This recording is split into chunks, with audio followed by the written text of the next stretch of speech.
Ruth,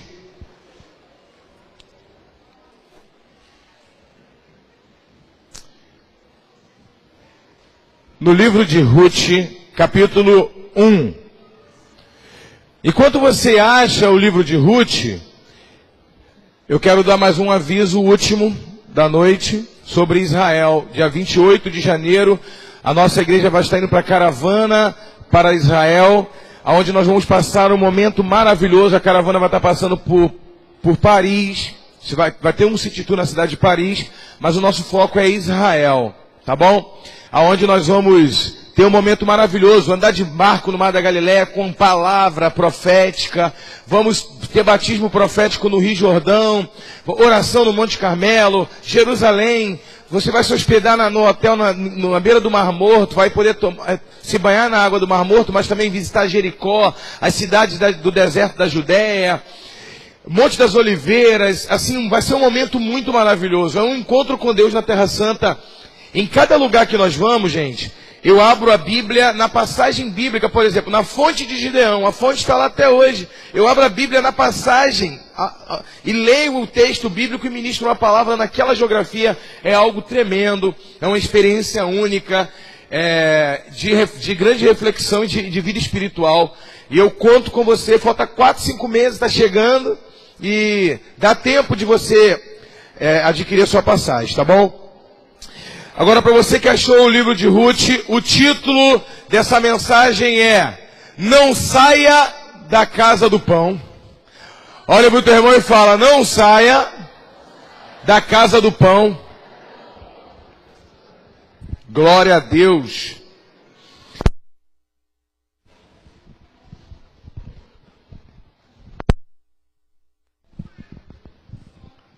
Ei, glória a Deus. Aleluia. Diz assim: no tempo em que os juízes governavam sobre o povo israelita, sobreveio grande escassez de alimentos em toda a terra de Israel. Por esse motivo, um certo homem de Betlehem, Belém, cidade da região de Judá, partiu com sua esposa e seus filhos a fim de morar, ao menos por algum tempo, nas terras de Moabe. Diga, ao menos algum tempo. Este homem se chamava Elimeleque, sua mulher, Noemi, e seus 2 filhos, Malom e Quilion. Chegando aos campos de Moabe, ali se estabeleceram. Algum tempo se passou e Elimeleque veio a falecer. E Noemi ficou apenas na companhia de seus 2 filhos solteiros. Logo após, se casaram, e suas esposas eram jovens moabitas. Uma chamada Orfa e a outra Ruth. E permaneceram nessas terras por uns 10 anos, diga, uns 10 anos. E aconteceu que Malom e Quilion também morreram. E Noemi ficou só, sem filhos e viúva. Um dia Noemi soube em Moabe que o Senhor visitara seu povo, provendo-lhe boas colheitas. Então ela se aprontou para deixar Moabe com as suas noras. Elas partiram dos campos de Moabe com o objetivo de voltar para Judá. Contudo, durante a caminhada, diga, durante a caminhada. Eu estou pedindo para vocês repetirem essas palavras, porque vai ser os tópicos da pregação. Sugeriu a elas: ide, voltai cada uma qual para a casa de sua mãe, que o Senhor vos trate com a mesma bondade e lealdade com que tratastes os falecidos e a mim mesma. E que o Senhor conceda a cada uma de vós paz, segurança, no lar de um novo marido. Em seguida abraçou-as, mas elas choraram em alta voz, exclamando: não! Nós vamos voltar contigo para junto do teu povo. Noemi, porém, lhe encorajou: voltai, minhas filhas. Porque a vez de me acompanhar, porventura trago eu ainda meu seio filhos que possam vos servir como vossos maridos? Retornai, minhas filhas. Parti, pois estou velha demais para tornar a casar-me. E mesmo que eu pudesse dizer, por mais que eu pudesse dizer, ainda existe para mim esperança, essa noite mesmo estarei com o meu marido e conceberei filhos, vocês esperariam por eles, até eles crescerem? Reunirias a vida conjugal de novo? De modo algum. Minhas filhas, é grande minha amargura por vossa causa, pois a mão do Senhor pesa sobre mim. Elas prantearam outra vez em alta voz. Depois Orfa abraçou sua sogra e lhe deu um beijo de despedida. Porém, Ruth permaneceu com ela. E o que acontece? O nome Belém significa casa do pão. Beit é casa, ou Bet-Lehem, Lehem é pão. Pão no hebraico mais antigo, no hebraico atual não é mais pão. Mas o significado de Belém, Bet-Lehem, significa a casa do pão. A questão toda é que o diabo, ele sempre testa nossas prioridades quando ele analisa a nossa necessidade. O diabo, ele não vem nos tentar logo de cara. O diabo, ele vai analisando a sua vida e a sua história desde que você é pequeno. Ele vê as suas rejeições, as suas feridas, as suas necessidades, ele te sonda para dar o golpe certo. Entenda, quando o diabo, ele veio tentar Jesus, a primeira coisa que ele fez, ele sabia que Jesus tinha um propósito, e que Jesus jamais ia abandonar, largar o céu, para poder chegar aqui na terra e largar o propósito dele de qualquer forma. O diabo sabe da nossa fidelidade. Ele sabe que nós estamos no propósito rumo ao céu. Ele sabe que nós temos consciências do nosso chamado como cristão. Porém, ele não vai chegar logo de cara e dizer, abandona Deus, ou faça isso, ou faça aquilo. Ele não vai conseguir nos condicionar a isso. Então ele vai tentar nos sondar igual sondou Jesus. A Bíblia diz que ele só veio tentar Jesus 40 dias depois. Por que ele não veio tentar Jesus no processo? Com 20 dias de jejum no meio do deserto. Por que ele só veio tentar Jesus com 40 dias? Ele veio sondar as necessidades. E a primeira tentação foi, ele olhou para Jesus e disse, está com fome? Claro, né? 40 dias. Transforma essa pedra em pão se você é filho de Deus. Então ele entendeu o seguinte, se eu conseguir convencer ele que ele não sabe ao certo quem ele é, através da sua necessidade, eu vou roubar o propósito dele. Eu vou atacar de maneira certa e objetiva. A fome é uma das maiores necessidades que o homem tem. A necessidade física, biológica, comer, se manter vivo. A proteção, a preservação da vida. E primeiro, se o homem ele está com fome, ele até resiste à fome. Mas quando ele olha, por exemplo, para o lado, ele vê um filho passando fome, passando necessidade, ou até mesmo, nem precisa de ter uma fome extrema, mas está faltando um biscoito, ou está faltando um Danone, ou está faltando alguma coisa de melhor para o filho, ele já é tentado, o diabo já usa essa oportunidade, ou contigo, ou com alguém da sua família. Ele vai querer dar o golpe certeiro. Então ele diz para Jesus, transforma essa pedra em pão, se tu é o Filho de Deus. Ele coloca um se no meio, quer colocar uma dúvida no coração de Jesus. Jesus, não, nem só de pão viverá o homem, usou a palavra para combater. Então qual é a necessidade desse homem que está no propósito assim? Eu quero desviar o propósito dele. Então o propósito dele deve ser um orgulho religioso. A comida, eu não consegui tentar ele com a comida, até porque ele morou a eternidade no céu, a vida toda sem comer comida, então não seja o forte para eu tentar ele. Vou tentar oferecer ele um título religioso, um orgulho religioso. Pegou ele e levou ele até o pináculo do templo. E no pináculo do templo ficava onde? De cima do pináculo do templo ele via todos os religiosos, sumos sacerdotes. Imagina se Jesus se joga ali de cima e um anjo pega ele. Todos os religiosos iam aplaudir e dizer: você é o sacerdote de todos, você é o líder da religião, a gente se submete a você. Então ele diz o seguinte: olha, daqui de cima, levou Jesus até o pináculo do templo e disse: lança-te daqui, porque está escrito, dar a ordem aos anjos a seu respeito. Jesus também não quis. Ele entendeu, então a necessidade dele não é título no meio da igreja. A necessidade dele também não é ser um líder religioso. Essa também, não consegui. Mas tem uma coisa que nenhum homem vai resistir. O poder, todos os homens vão se dobrar para mim através do poder. A comida não convenci. Através do título religioso também não convenci. Mas se eu oferecer poder, ele vai se dobrar. E agora o diabo foi mais objetivo. Ele já ofereceu o poder, já dizendo: está vendo esses reinos da terra, todos esses reinos? Se você se dobrar diante de mim e me adorar, eu te entrego esse reino.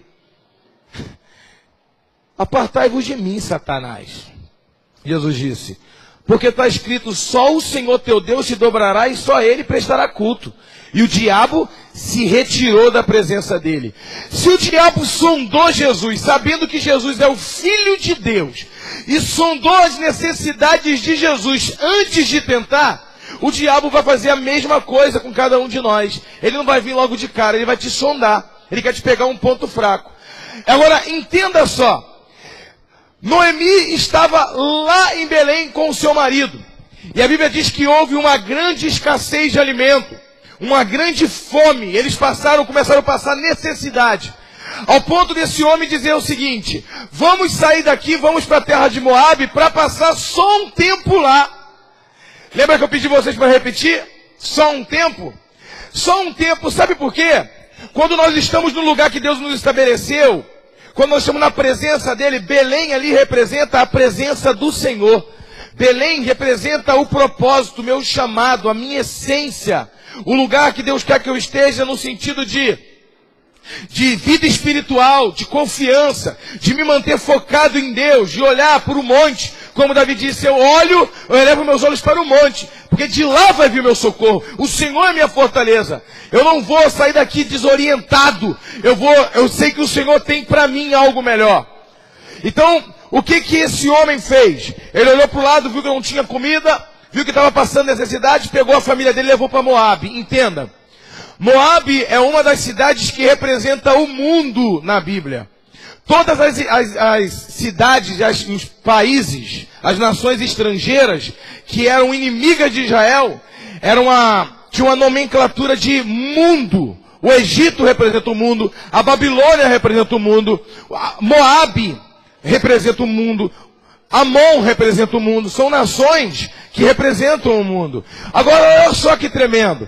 Quando esse homem passou necessidade, ele foi buscar um recurso no mundo. Eu não vou ficar muito tempo no mundo, não.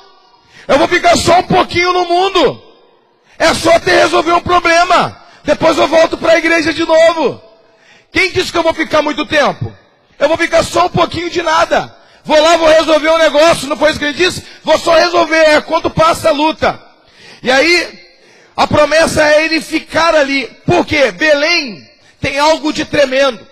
Belém, às vezes falta pão na casa do pão. Porém, quando falta pão em Belém, é porque Deus quer que você clame, porque Ele quer se manifestar com um milagre maior ainda. Quem está entendendo?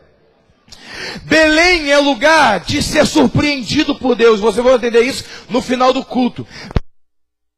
Deus, que lutem. Glória a Deus.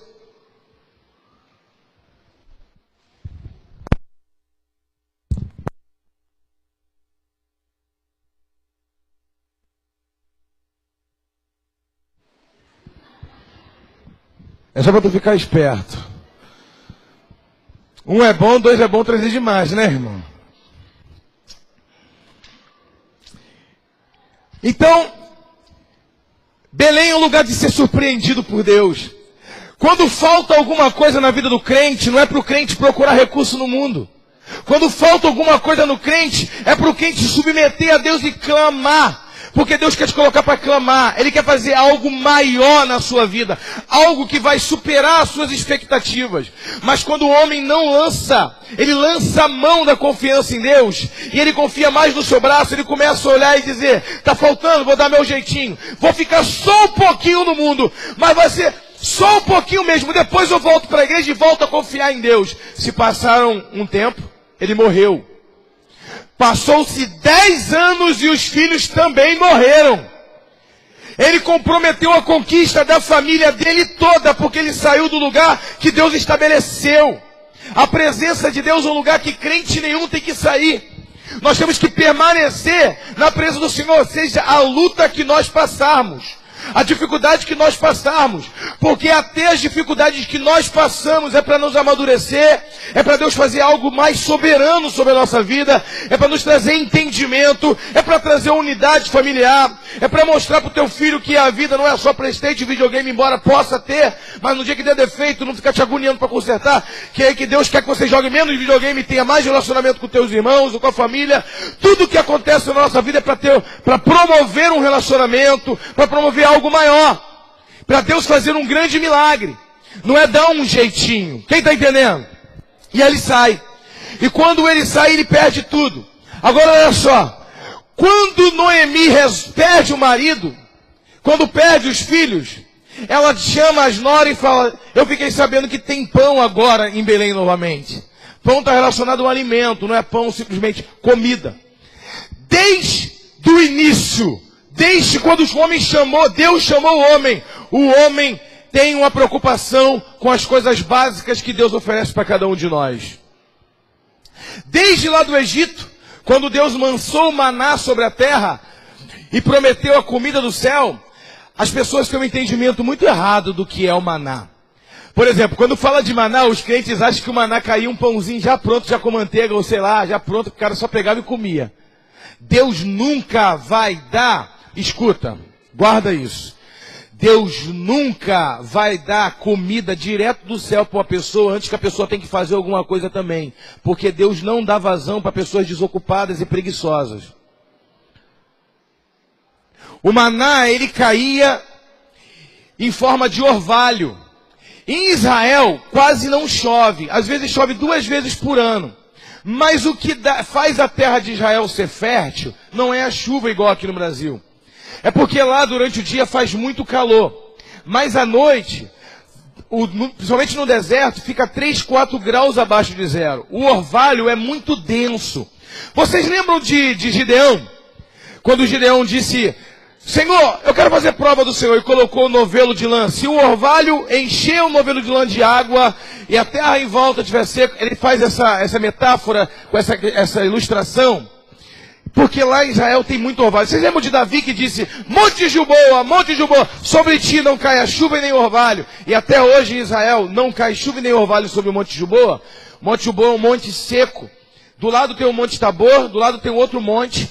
E no meio está o Monte Gilboa, é sequinho, não cai chuva e nem orvalho, por causa da palavra de Davi. E alguns dizem, aí os cientistas disseram, por que no Monte Gilboa não cai chuva nem orvalho? Os cientistas descobriram que tem uma camada de ar quente que expulsa as nuvens, não deixam a umidade se aproximar do Monte Gilboa. Os cientistas dizem isso. Eu entendi que a palavra de Davi diz, sobre ti não cai a chuva nem orvalho, porque o rei Saul morreu ali em cima. Você foi testemunha da queda de um rei, que sobre ti não cai a chuva nem orvalho. Então o orvalho significa vida em Israel. Então o que Deus fez? Como é que produziu o maná? De manhã cedo ficava aquele orvalho, a terra molhada de orvalho, bem branquinho, a areia. E quando o sol começava a bater no orvalho, o orvalho ia se transformando em maná. Porque caía do céu em forma de orvalho. Então cada gotinha de orvalho se transformava em uma sementezinha. A Bíblia diz que o maná era como uma semente de coentro, só que tinha gosto de mel. Sabor de mel, né? Então, tinha o sabor de mel. E aí eles pegavam aquela semente, amassavam a semente, faziam pão, faziam bolo, faziam aquilo que dava criatividade para eles fazerem. Mas o produto, a matéria saía do céu, mas eles tinham que trabalhar. Só que a preocupação do povo era tão grande, pastor Elcio, que a Bíblia diz que quando Deus mandou o maná pela primeira vez, teve gente que catou para a semana inteira e deu bicho no outro dia. Então Deus disse para Moisés, Moisés, diga para o povo confiar em mim, que se eu mandei o maná hoje, amanhã eu vou mandar novamente. Para eles catarem o suficiente para hoje, porque amanhã vai ter maná para amanhã. O único dia que eles vão pegar maná em dobro é na sexta-feira, porque no sábado eles não vão trabalhar. Então eles já vão catar maná para sexta e para o sábado. É isso. A preocupação já era essa. Vamos catar tudo. Vamos. A preocupação de faltar. E aí Jesus disse lá em Mateus, também capítulo 6, ele diz, não se preocupe com essas coisas, porque essas coisas, os pagãos que confiam nela, o Senhor sabe da tua necessidade, o Senhor vai te sustentar, e Jesus fala um capítulo inteiro falando sobre isso, né? Se lançar confiança nele, sempre houve essa preocupação. Então, quando faltou pão em Belém, a primeira coisa que o marido de Noemi fez, Elimeleque fez, meteu o pé, saiu fora. A mulher ficou uma amargura só. A Bíblia diz que quando ela olhou para as noras e falou, eu estou indo embora. E virou as costas. E na caminhada, diga, na caminhada. As duas acompanharam ela. E a Bíblia diz que no meio da caminhada, ela parou. Ela parou e disse, minhas filhas, volte, porque eu não tenho mais nada para dar para vocês. Eu não tenho nada para te dar. Volte. Sabe por quê? Porque mesmo que eu case agora e tenha um filho, vocês vão esperar o meu filho crescer para casar com eles? Claro que não. Ela colocou um monte de dificuldade. Sabe por que ela colocou um monte de dificuldade? Ela queria saber quem ia continuar com ela ou não.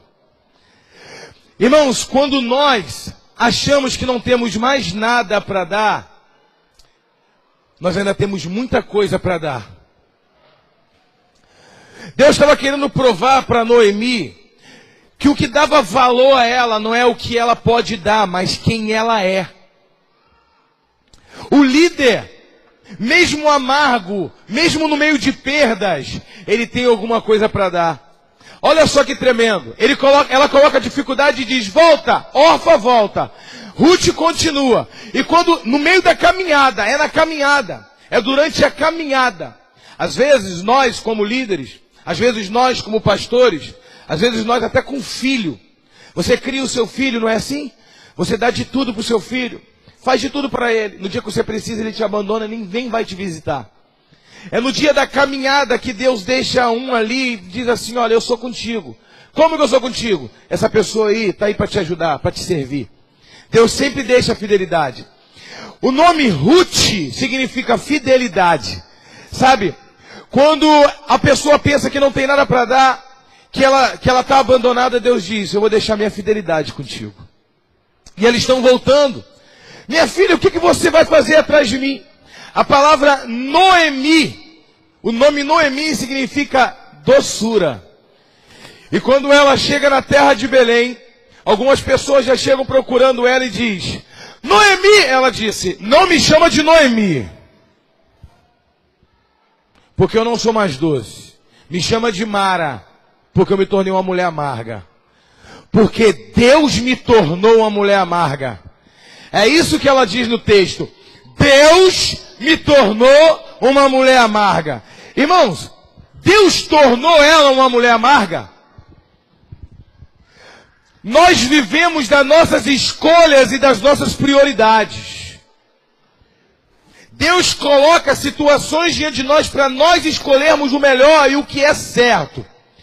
A pessoa escolhe sair de Belém, escolhe parar de confiar no Senhor, vai para o mundo, perde o marido, perde os filhos, fica mal, cabisbaixa, um cataclismo espiritual terrível.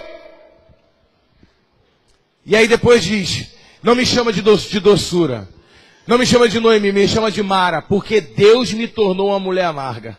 Sempre a culpa é de Deus, nunca das escolhas que nós fazemos. Quem está entendendo? Olha para o teu irmão e fala, estou começando a entender. A Bíblia diz Jesus não. A Bíblia diz que Eliseu chega num lugar e encontra uma outra viúva. Outra mulher amarga. Essa viúva Segundo a tradição judaica,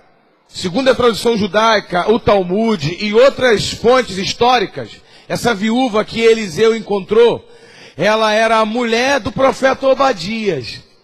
Se você ler o livro de Obadias, Obadias foi um profeta que ele sustentou 50 profetas numa caverna pão e água, com o dinheiro dele. No meio de perseguição em que estavam matando muitos profetas, os profetas se esconderam na caverna. Desde a época de Elias já perseguiam os profetas. E aí ele estava sustentando 50 profetas a pão e água com o próprio dinheiro dele. E esse homem morre. Quando esse homem morre, acabou a perseguição aos profetas. Eliseu agora está andando no meio da rua e passa em frente à casa dela. Ô profeta, posso falar contigo? O meu marido era teu servo. E ele morreu. Ele era teu servo. E agora ele deixou várias boletas para eu pagar. E os meus credores vieram e me cobraram e disseram, se eu não pagar, vão levar os meus filhos como escravo. E ele era teu servo. Eliseu olhou e disse, o que você tem em casa? Eu não tenho nada. Gente, essa mulher me lembra uma história. É igual pobre. Pobre é assim mesmo. Tu dá uma enchente, ele diga, eles vivem dizendo que não tem nada. Não tem nada não, tem nada. Dá uma enchente, ele diz, eu perdi tudo. E é verdade. Vive dizendo que não tem nada. Quando dá uma enchente, vai pra porta da televisão. Aí eu perdi tudo. Ué, tu tem tudo, tu não tem nada. O que tu quer da vida? Não é assim mesmo? E é verdade. Aí essa mulher, o que tu tem em casa? Eu não tenho nada. Não é possível que eu não tenha nada. Todo mundo tem alguma coisa. Não é possível. O que você tem? Ah, só tem um pouquinho de azeite. Ah, só tem um pouquinho de azeite? O que é azeite na Bíblia, irmão? Azeite na Bíblia é unção. Olha para o teu irmão e fala, unção. E quem tem unção, tem tudo. Fala como quem acredita. Fala, quem tem unção, tem tudo. Então vamos dar uma salva de palmas ao Senhor.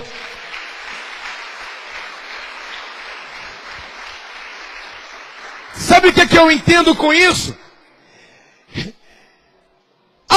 Como é que você diz que você não tem nada? O teu marido sustentou 50 profetas, pão e água. Deus deu condição dele fazer isso tudo. Você não está vendo o que você tem. Agora traz a unção do teu marido para cá.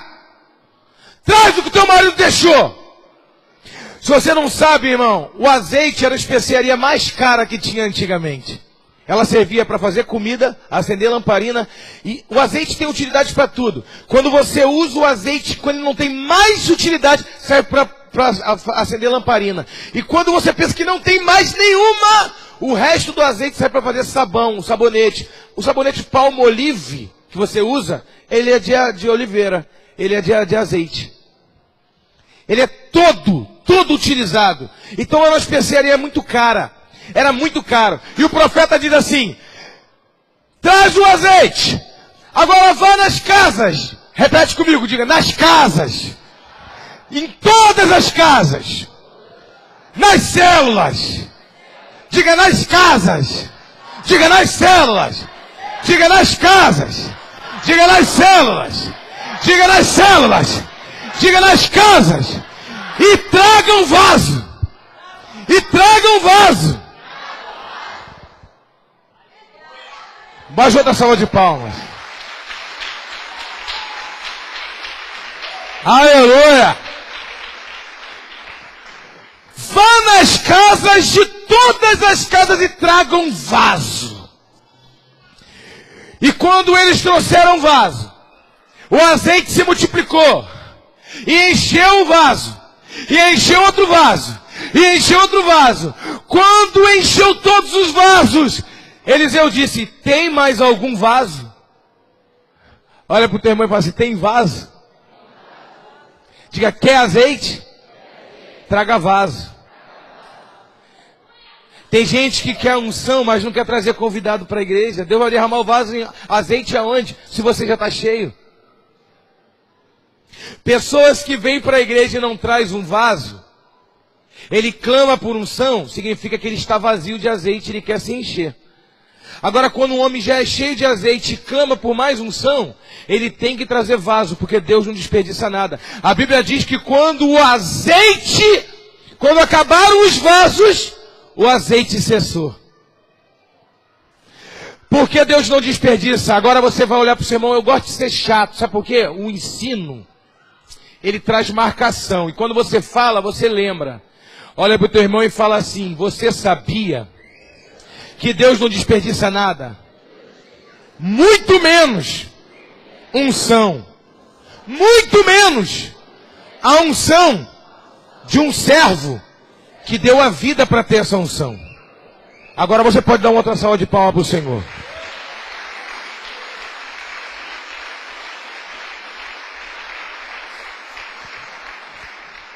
Você disse que o teu marido te deixou sem nada. Olha, eu vou dizer um negócio aqui, é bom que está na internet, então eu vou deixar bem claro para vocês. Essa desculpa de que trabalhar na igreja, por que tu não é líder de célula? Por que tu não está consolidando ninguém? Por que tu não está ganhando alma? E o camarada diz, porque eu tenho que tomar conta da minha família. Eu nunca vi ninguém perder a família trabalhando para Deus. Eu já vi perder a família na porta do botequim. Não, pastor, o tempo que eu estou consolidando, que eu estou dando alma, que eu estou ganhando alma, eu estou no relacionamento com a minha família. Irmão, tu pode ficar sem pregar para ninguém, sem consolidar ninguém. Se você não priorizar a sua família, tu pode não fazer nada para Deus. Tu vai passar o dia inteiro sem conversar com a tua esposa, mesmo não fazendo nada para Deus. Se você consolidar, ganhar alma, cuidar de vidas, e der meia hora de atenção todo dia, especial para tua esposa, meia horinha, sentar com ela, só para conversar com ela, e depois tirar um dia na semana só para ter um relacionamento com a tua família, tu não perde a tua família nunca. O que faz você perder a sua família não é a obra de Deus, é a sua prioridade. Você fica 2 horas no Face.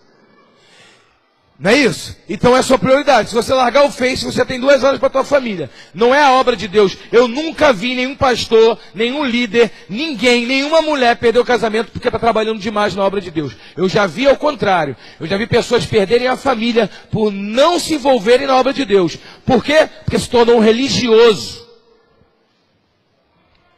E problemático. Quem está entendendo? Você disse que não tem nada, né? Véia murmuradora. Traz a unção do teu marido lá. Eu fico imaginando o quanto, irmão, essa mulher deve ter reclamado. Trabalhou na igreja. Queria se aparecer. Servindo um monte de profeta em caverna. Deixou os filhos tudo abandonado. Não cuidou da família. Não deixou nada pra gente. Os filhos dele vão ser escravos. E o quanto que essa mulher não falou quando o profeta... Para ela chegar diante do profeta e falar: o meu marido era teu servo. Botar a cara no pastor e falar: o meu marido era teu servo. Vivia na igreja. Eliseu estava querendo dizer: ele não era meu servo não. Ele era servo de Deus. O terreno que nós vamos comprar para a igreja não era o pastor não. É para a tua família. Você pensa que tu é servo do pastor, não é não? Traz a unção do teu marido que você vai viver dela. Agora você pega esse azeite. Vende esse azeite. Paga toda a tua conta. E o restante vive com a vida que você nunca teve, nem quando teu marido estava vivo. Quem pode dar outra salva de palmas para o Senhor?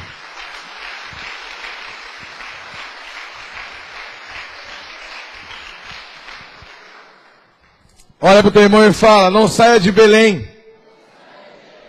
Porque em Belém, às vezes falta pão, mas tem milagre e tem surpresa do céu.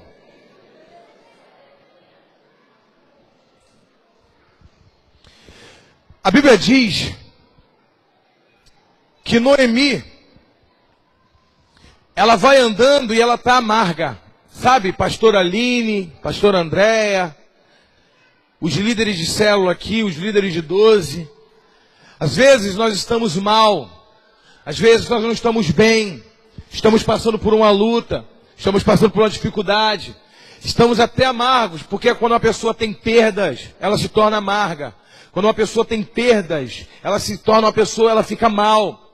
Mas olha só, Ruth entendeu, essa mulher tem muita coisa para me dar, ela não tem noção, ela acha que ela é uma pobre coitada. Essa mulher acha que ela não é nada. Essa mulher tem resiliência, essa mulher é forte, ela tem muita coisa para me ensinar. Porque uma pessoa que me ensina a ter tudo é muito fácil. Agora, uma pessoa me ensinar a perder tudo e continuar de pé, essa mulher não sabe a força que ela tem. Sabe o que significa a palavra resiliência? A capacidade de vencer os dias maus e ainda assim estar com brilho no olho. Ainda assim dizer, eu vou voltar e refazer a minha vida. Eu vou refazer a minha história. Vou voltar. Eu reconheço o meu erro. Eu dei um passo à frente, eu perdi minha família inteira, eu perdi tudo porque era para me ter ficado lá. Era melhor a minha família toda ter morrido de fome do meu lado, ter sido salva, do que ter morrido numa terra estrangeira e eu me tornar uma pessoa amarga do jeito que eu estou agora. Mas a pessoa venceu a dificuldade, refez o seu caminho, voltou para a terra dela. E quando ela volta, Ruth está ali, ela seguiu a instrução. Sabe o que é discípulo? Discípulo segue instrução, ovelha obedece o mandamento. Sabe o que uma ovelha faz? A diferença de uma ovelha para um discípulo? Eu vou te dizer a diferença. Uma ovelha, ela olha na Bíblia e diz, aonde está isso na Bíblia? Eu só vou obedecer o mandamento. A palavra mandamento é mandamento. Você obedece, pronto, porque Deus mandou, é um mandamento. É uma pessoa muito superficial. Ele só faz aquilo que manda.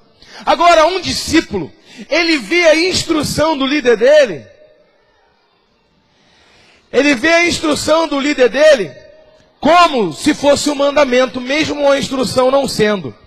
Quando eu chego para aconselhar uma ovelha minha, e ele fala assim, apóstolo, isso que o senhor está falando está na Bíblia? Eu falo assim, não, isso que eu estou te ensinando agora não, é uma instrução, estou te dando um conselho. Eu peguei a Bíblia? Não, eu estou te dando um conselho. Quando eu chego para um jovem, por exemplo, compromisso. Existe na Bíblia que um jovem tem que entrar em compromisso primeiro antes de casar, o compromisso não pode dar beijo? Jacó conheceu Raquel, já beijou logo na boca? Se você procurar na Bíblia, você tem respaldo, que Raquel agarrou, Jacó logo agarrou e deu um beijo.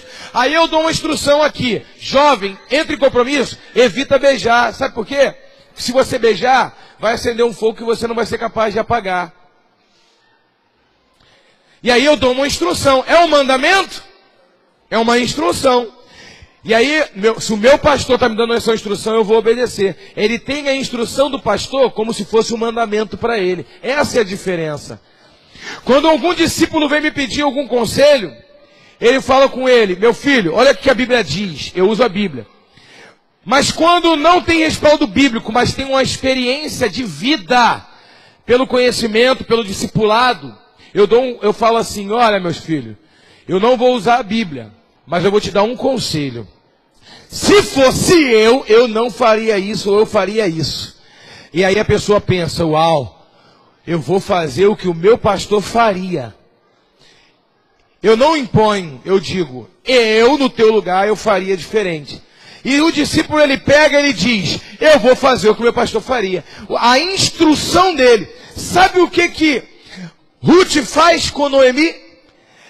Noemi disse, vai para a eira de Boaz.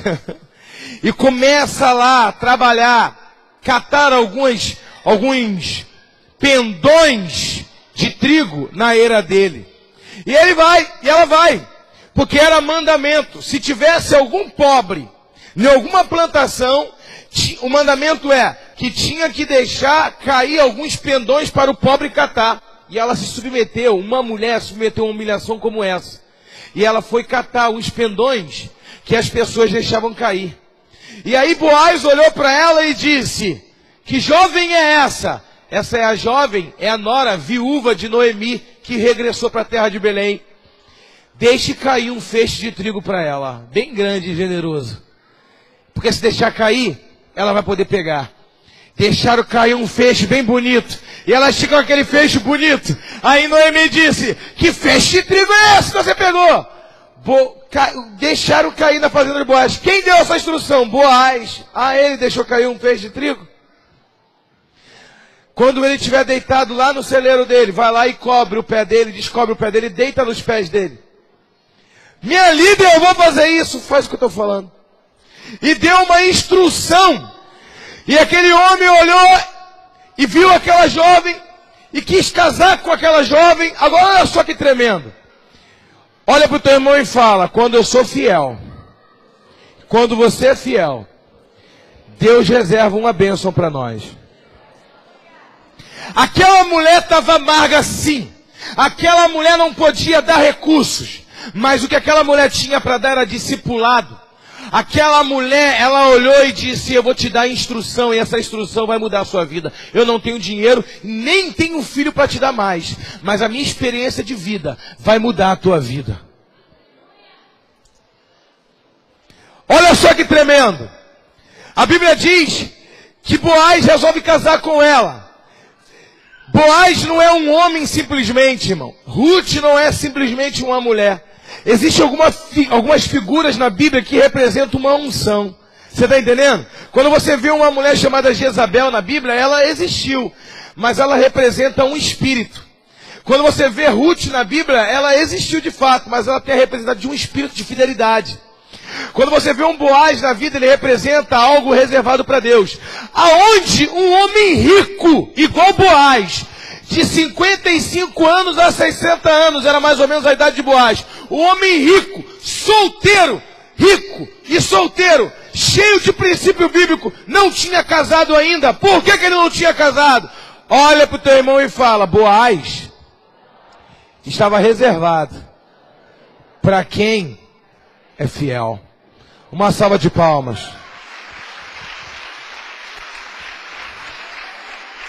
Agora quem é casado, quem é casada, olha para o esposo e fala: meu Boaz. Quem está comprometida e fala, vai olhar para ela e fala assim: tu é meu Boaz?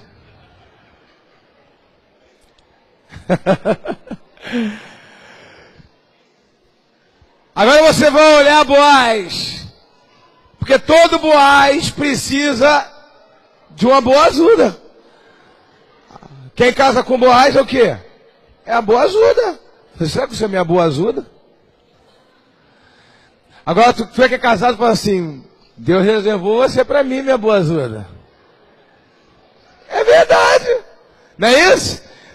Então, irmão, a verdade é que ele olha, ele diz assim: chegou o tempo, Deus reservou o melhor para quem é fiel, uma instrução. Olha agora para o teu irmão com fé e fala assim: guarda a instrução, guarda a fidelidade, porque a bênção está chegando na sua vida.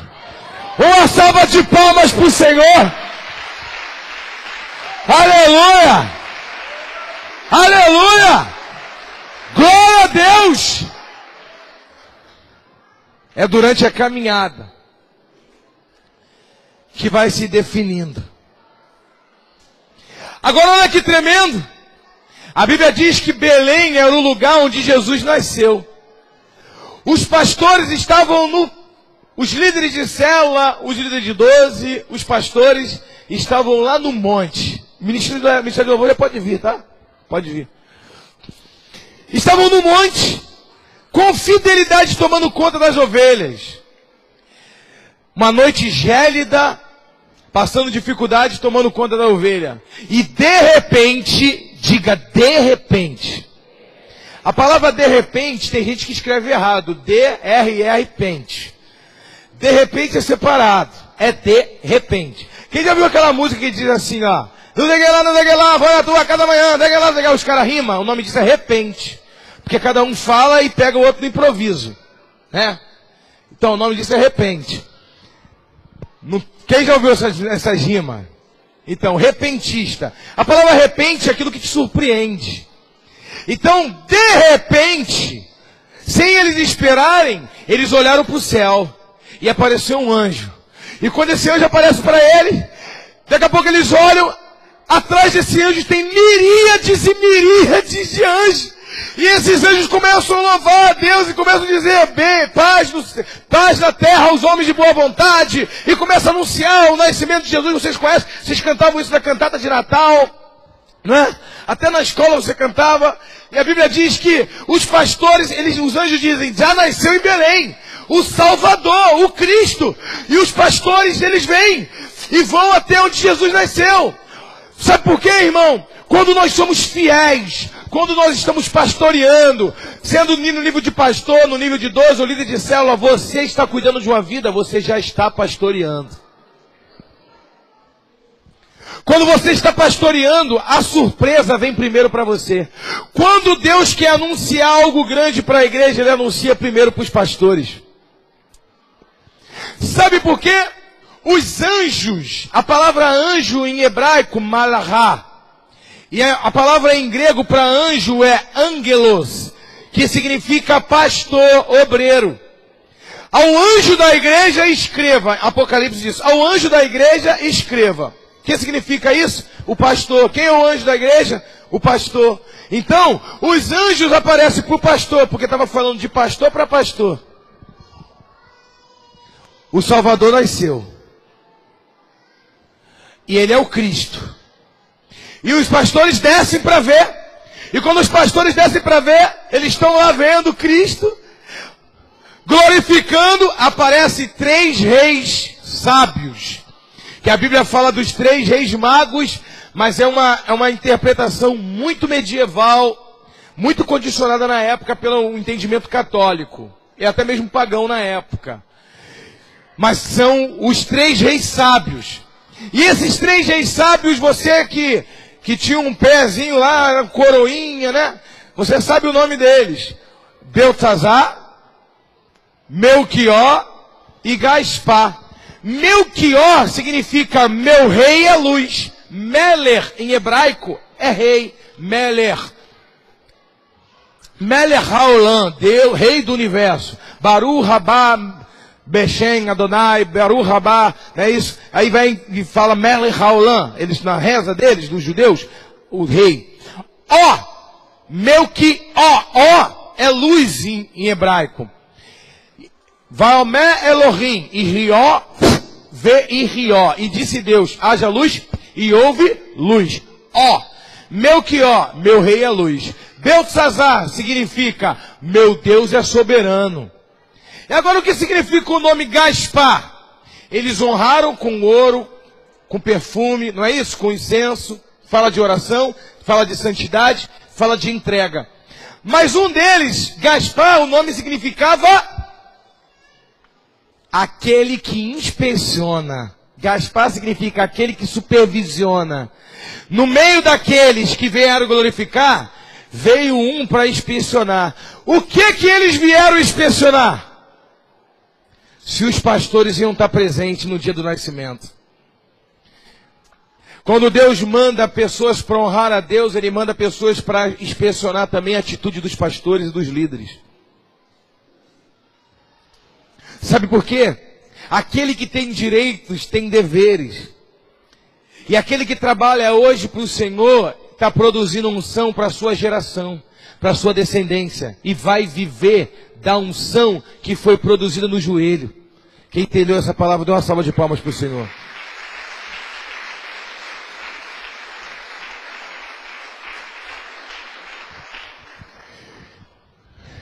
Eu quero fechar essa palavra dizendo que aqueles pastores, eles estavam ali, talvez, Filipe, pastoreando um dia monótono, eles falando, será que nada vai mudar na minha vida? Será que a minha vida vai ser isso? Eu vou para a igreja, volto, não melhora a minha vida financeira, no meu trabalho, nada acontece, na minha vida espiritual, está tudo muito marasmo, mas eu estou ali, eu não abro mão, eu estou buscando, e de repente, vem uma boa notícia para eles.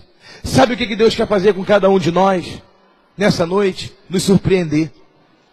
Ele quer quebrar a rotina da nossa religiosidade.